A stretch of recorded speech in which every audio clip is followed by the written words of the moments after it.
ketika nanti kita di padang mahsyar, sholat inilah ibadah andalan kita. Ya, sekali lagi, nanti di padang mahsyar orang itu ngumpul tumplek blek dari zaman Adam sampai zaman akhir kiamat nanti, isinya berapa juta manusia.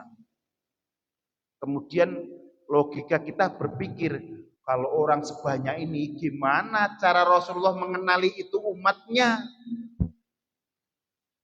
Coba kita bayangkan, kita di sini nih, di depan kita orang satu dunia ngumpul, gimana cara kita mencari kalau itu umat kita? Allah mengatakan, simahum fi wujuhihim min atharis sujud. Maka Rasulullah akan mengenali umat-umatnya dengan cara ada tanda simah nur di dalam mukanya bahwa orang tersebut pernah sholat dan sujud kepada Allah Subhanahu wa ta'ala. Maka Bapak Ibu, yang kita ini kelip-kelip sinarnya di jidat kita, kadang maksiat, kadang taat, kadang maksiat, kadang taat, maka nur itu akan kelip-kelip dari kejauhan. Bisa jadi Rasul tidak akan nampak kalau itu umatnya. Lalu bagaimana kita akan dicomot, dimasukkan surga? Kita nggak punya tanda-tanda kalau kita tuh iman. Itu makanya setiap kajianku, sujud sama Fatihah ini selalu saya tekankan agar sholat kita benar. Dan ketika lidah kita sudah terlanjur tua nih, kalau orang tua tuh susah belajar makharijul huruf, makanya sholatlah berjamaah agar sholatnya diterima oleh Allah Subhanahu wa ta'ala. Bagi ibu-ibu, karena ada hadis ibadatu kunna fi baiti kunna, sebaik-baiknya ibadahnya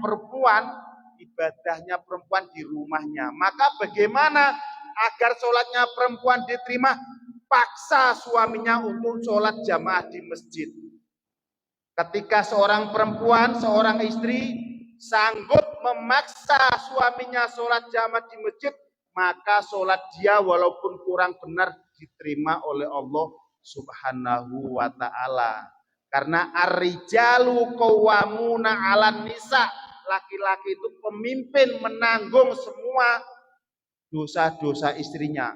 Ketika suami sudah mengucap qabiltu nikahaha wa tazwijaha bil maril madkur, maka dosa-dosa istri yang dilaksanakan suami akan mendapatkan dosanya. Makanya hati-hati dengan istri, dibimbing istri kita, dijaga sifat takwanya agar tidak melaksanakan maksiat.